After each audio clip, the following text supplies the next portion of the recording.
announce to you that this sermon is about our first principle as Unitarian Universalists, our affirmation of the inherent worth and dignity of all people. It's about the idea that human beings are quality products, and that there is a considerable backup material to explain what I mean by that. I've planned this sermon for some time now, and I admit that it is a rerun of previous days.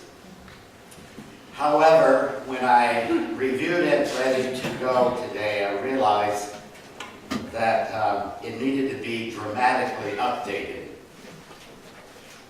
And so I always try to update these things, and when I thought about this topic today, my mind reeled at the amazing implications of the idea of quality human beings. And I just am talking about the headlines of the local paper here, or the New York Times. There's the news this weekend about our lavish Inauguration Day festivities, which will take place tomorrow in Washington, celebrating the beginning of our president's second term. We all know that that is a truly newsworthy event. And then there's the nation's national celebration of the birthday of the Reverend Dr. Martin Luther King Jr. on Monday. And actually, it was last Tuesday, the 15th. And he would have been 84. And then yesterday, January 19th, there was a nationwide observance incomprehensibly called Gun Appreciation Day, in which gun owners from around the country came together to celebrate their God-given rights to own guns. Interestingly, the triggering event for that celebration happened in none other than Newtown, Connecticut.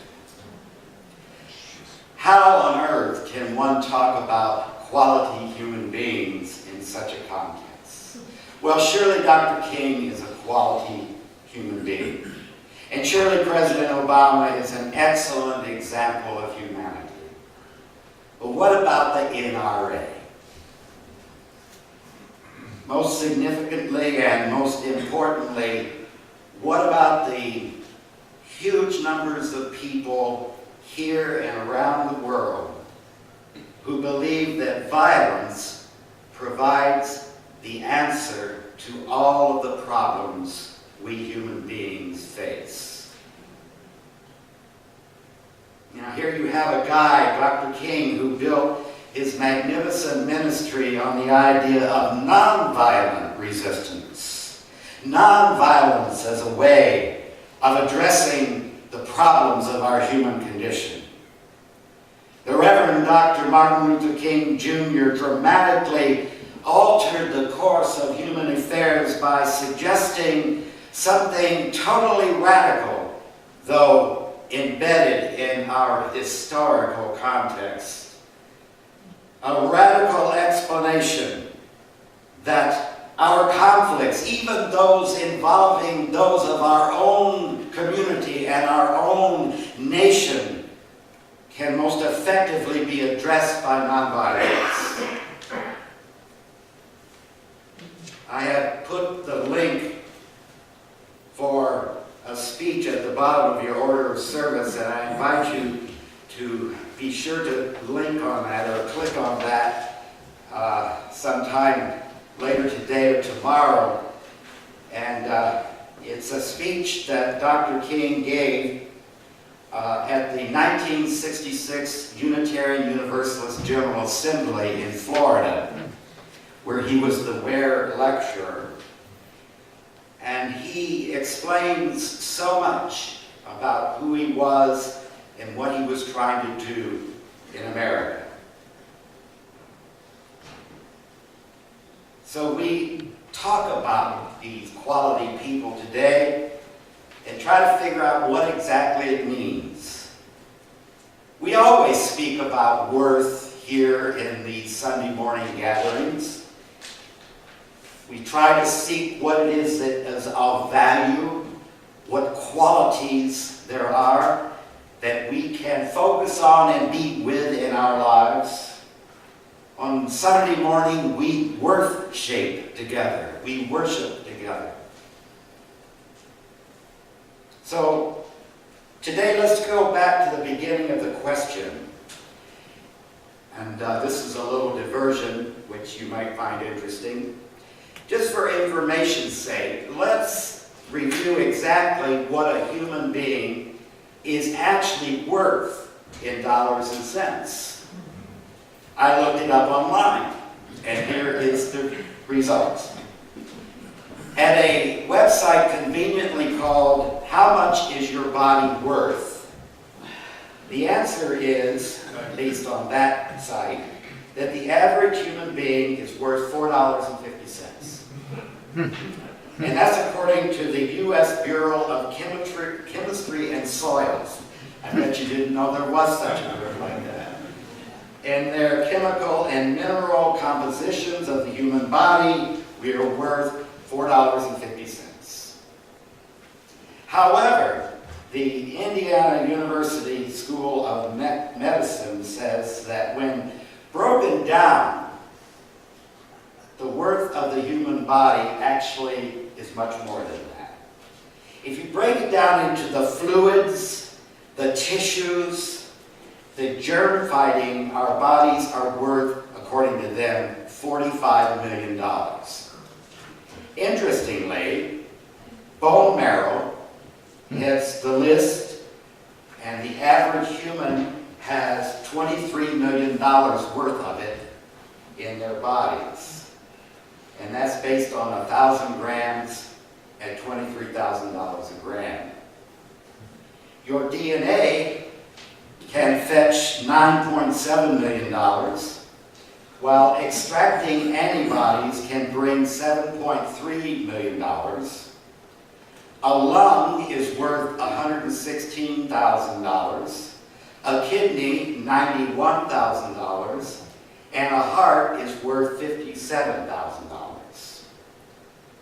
And although this breakdown is illegal and unethical and also impossible, you should not feel like $1 million anymore. You should feel like a $45 million self. And then I went online to take another quiz as to how much I am worth, Thomas Anastasi. And after completing a lengthy quiz where they asked me all kinds of questions from my age to my ethnicity to my sexual orientation, according to that website and the results of the quiz, I am worth $2,247,000. I think that's pretty cool. And it makes me think a little bit more highly of myself than I did before I took the quiz. It's pretty cool. The problem is cashing in on that inherent worth. So how do you cash in on that inherent worth? Indeed, is cashing in an appropriate way of saying it? In our economic system, of course, money is the way to determine anything's value.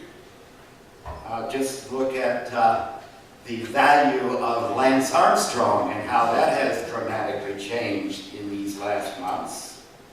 But I refuse to be evaluated according to a monetary scale. If money is not the broken line, then what, or the bottom line, then what is it that we can determine a human being's worth? As I thought about this, I remembered a journal that I had written way back in 1990 after I had visited the Vietnam Memorial in Washington, D.C. And for me, this gets to the real bottom line of the worth of quality human beings. Somebody told me that if I ever got to Washington, I should visit the Soldiers Memorial was built honoring those individuals who had died in Vietnam. It was designed by Maya Lin, a 21-year-old architectural student at Yale. When you come upon the monument, you really can't see it until you are right there. It's partially buried into the ground, just so one side of it is visible. It's a wedge shape, and from a distance, it might look like a huge, colossal boomerang that somehow got driven into the ground, maybe from some huge giant. The pathways around the monument force you to walk along the inside of it, and that's the part that goes down.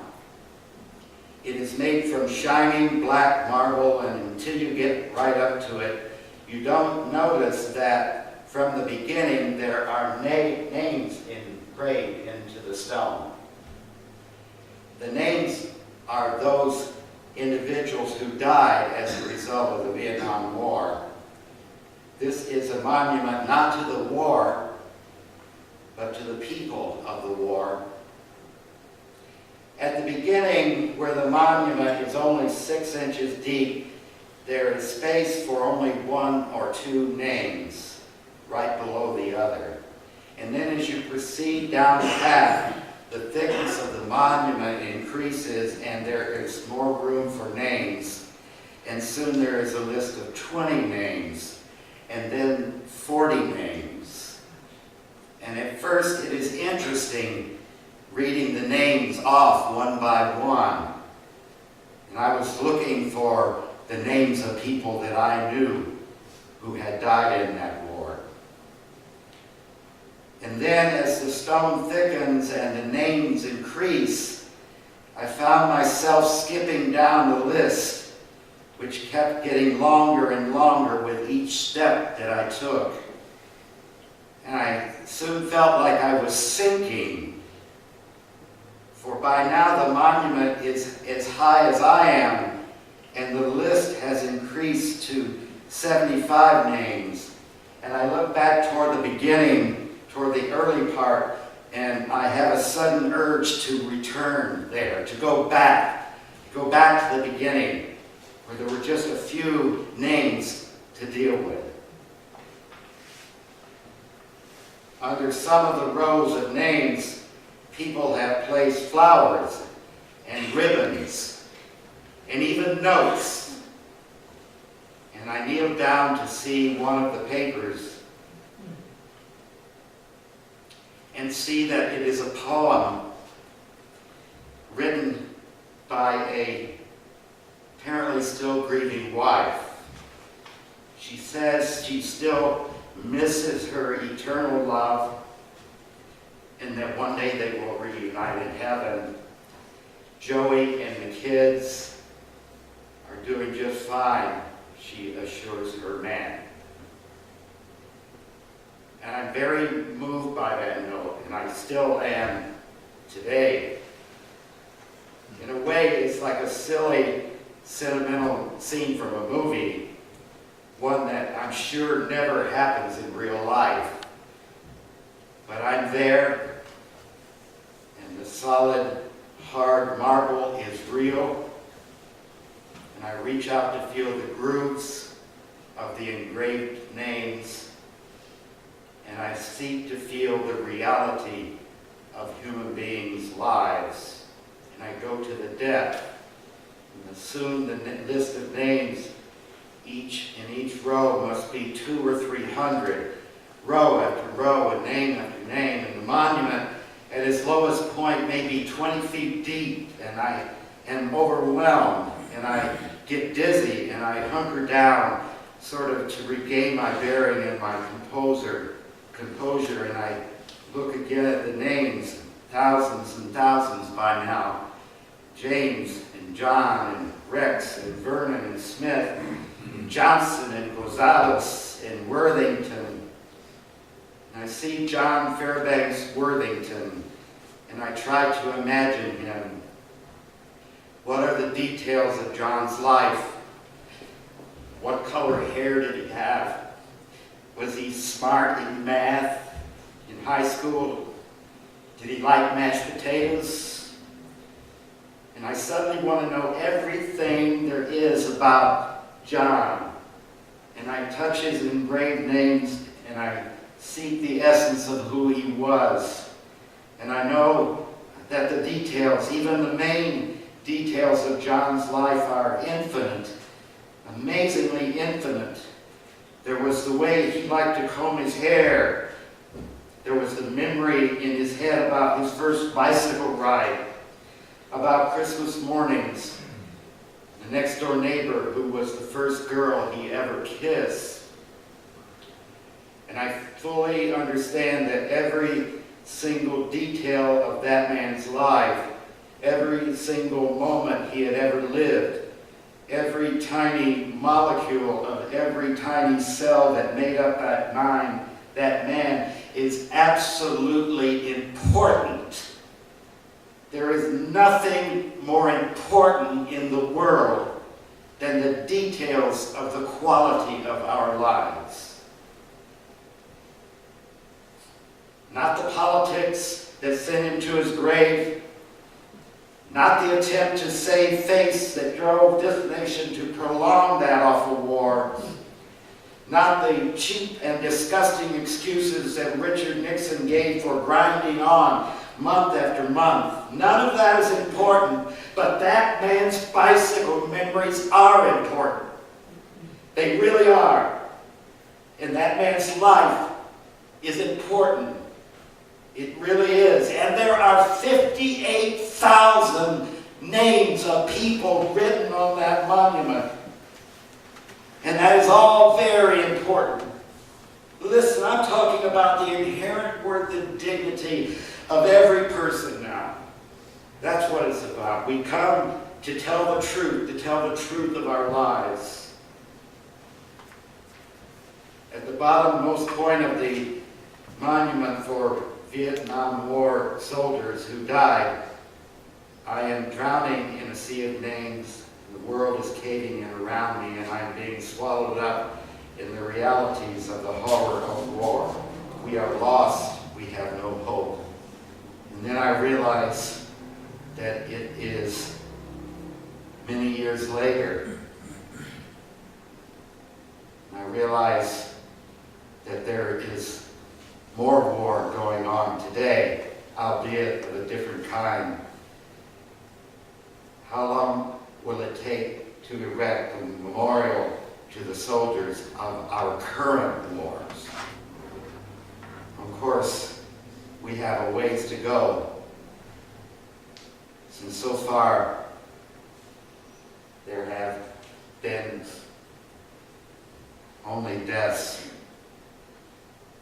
in Iraq, Afghanistan, and all around the world.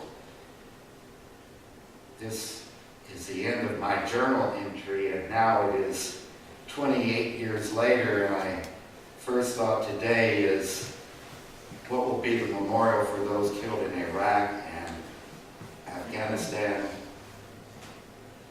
As always, there are only the deaths of our own, the Americans, and the deaths of the people in those countries is multiplied that number. Whenever we think about each of them, every individual's personhood, fondest dreams and first bicycle rides and Christmas mornings, people are everywhere, the result of violence. Violence as an answer to our problems, to our world.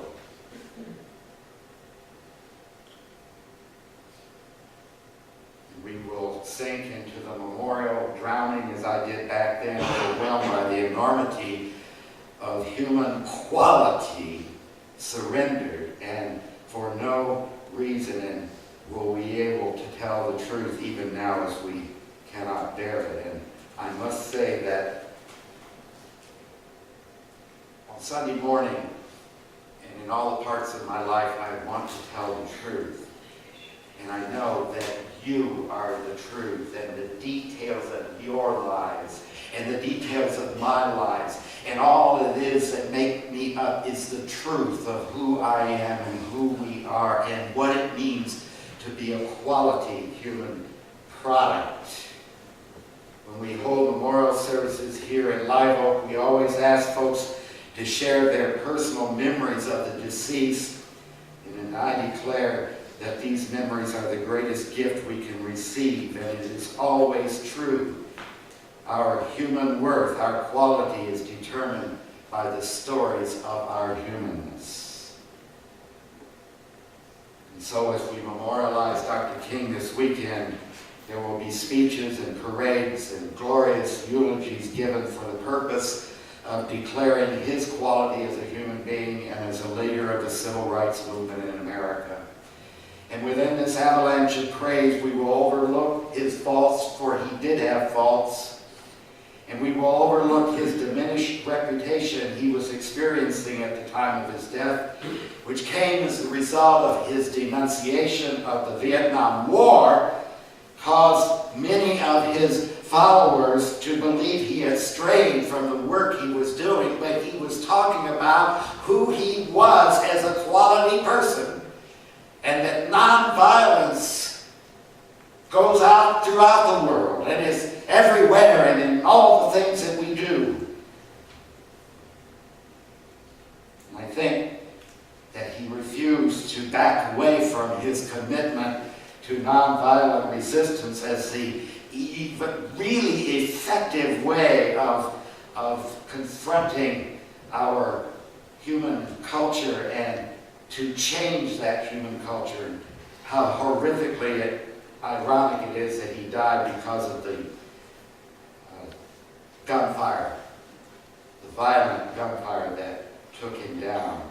And I think this fact alone makes Dr. King so relevant to our world today. I would imagine how he would have reacted to this current debate on gun violence and on gun rights. And of course, I know how he would react to that.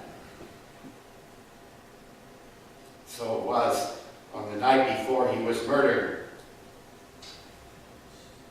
In his conclusion of the sermon that he was given to the sanitation workers in Memphis, Tennessee, he prophetically uttered these words. Well, I don't know what will happen now. We've got some difficult days ahead.